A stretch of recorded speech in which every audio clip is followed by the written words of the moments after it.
Okay, so tonight we are doing the rear rotors and pads. So you take the tire off and you've got to get just that little nut out of there. That's a 6mm. No, it's a 5mm, sorry. It's a 5mm. Then you take this clip off, which is really just as simple as getting your pliers on there and wiggling that back and off, and that clip comes off. And then, see if I can get it here. You've got to get, let's see, I hope you can see this and this. These are the dreaded 7mm again. So you got to get those out with your Allen wrench. And then you take off, let me show it from the top,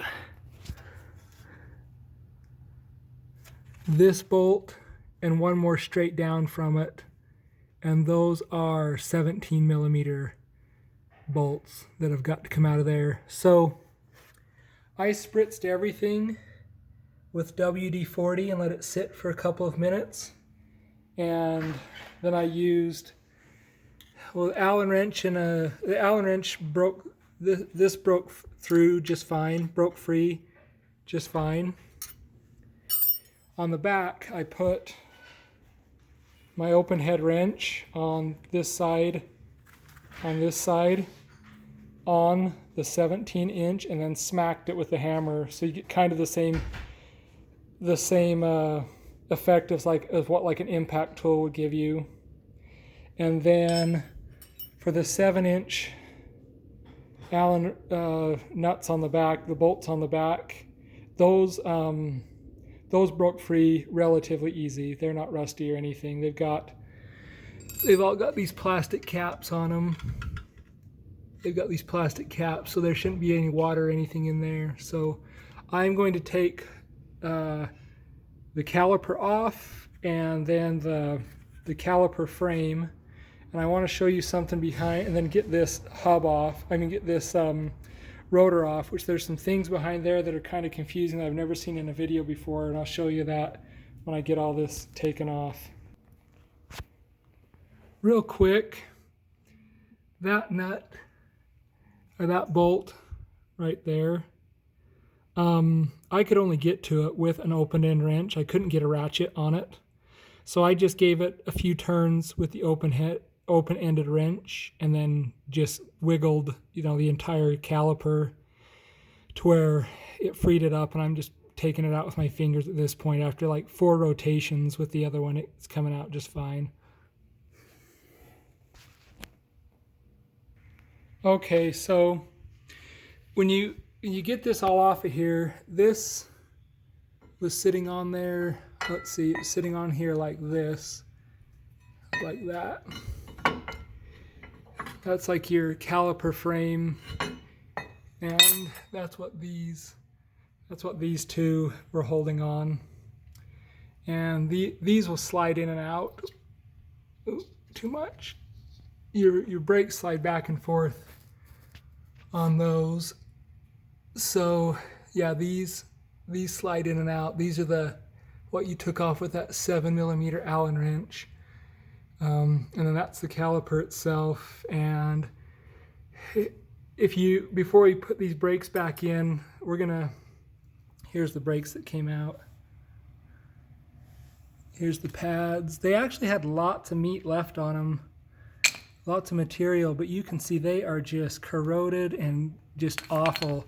And you see this rotor's in pretty rough shape too. Not the worst ever, but there's like a very noticeable rim right here too. And then this is just beat to death. It's so deeply pitted, it's crazy.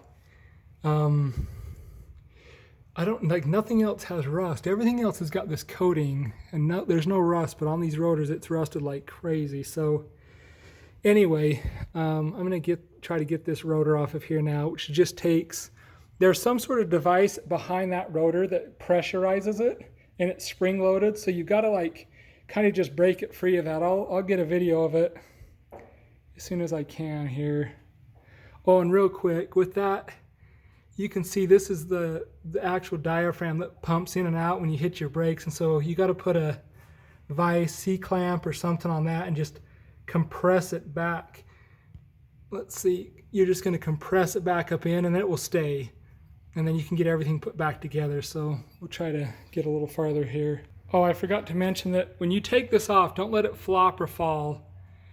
Get a zip tie, or in this case some wire, and just go around it and then just put it up to like whatever you can hook it onto to keep that from twisting and bending very much. You do not want to mess with that brake line. It turns to plastic right there, turns to rubber, so you don't want to be twisting that or putting too much pressure on it. I think these have been replaced because they don't have any cracks or anything, but you don't want to be messing around with that, so there you go. Okay, when you're ready to take your rotor off, you start smacking it from the front and the back with a hammer, and you're going to get this.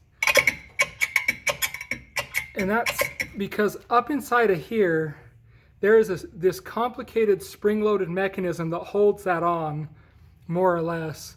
So you just kind of use some violence and get it free of that, but just what we found on the other side was hitting this back and forth. It slowly just worked its way off and came off.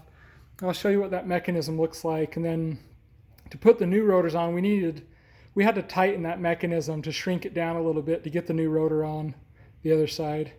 Okay, this is, I've never seen this in a video. So there's the mechanism. This whole thing is what, like this tensioner on your hub carrier, I think this is called the hub carrier. This is like a big complicated piece of machinery in here, and like I don't know of any good way to get that off of there. Everyone said you just got to smash it off, but it's got pieces that can bend and shift. It makes me really nervous, but this little thing right here is how you tighten and loosen, so it draws this together farther apart. And the other tire moved really easily, and the other mechanism moved really easily. So I'm going to shrink this down and see if I can get my hub. So when I went to put my hub on, I cleaned all this off, cleaned all this off with some WD, and when I went to put the new hub on, when I went to put the new rotor on, it would not go on until I shrunk that down, and then like had to like press that rotor on, maybe give it a little love with the rubber mallet. So we'll get to that point. I'll show you how I put my pads into there, and that mechanism goes back into there, and I'm just going to use a clamp to push that back flat, and then the whole thing's going to go inside of there. Okay, so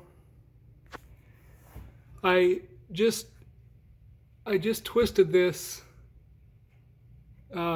clockwise towards me to shrink that gap down, and you want it to be tight on your hub, but not, on your rotor, but you don't want it so tight that you can't get it on. So now I'm going to pick this rotor up. I'm going to line up that hole with the little 5 mil hole. It's the only one that matters, and I've got grease. This grease that came with my rotors said just to put on any surface that's going to contact your rotor, so I just put it there. I did not put it up here on these, though these have been hit with WD now, and hopefully it will keep them from rusting. I wiped them down.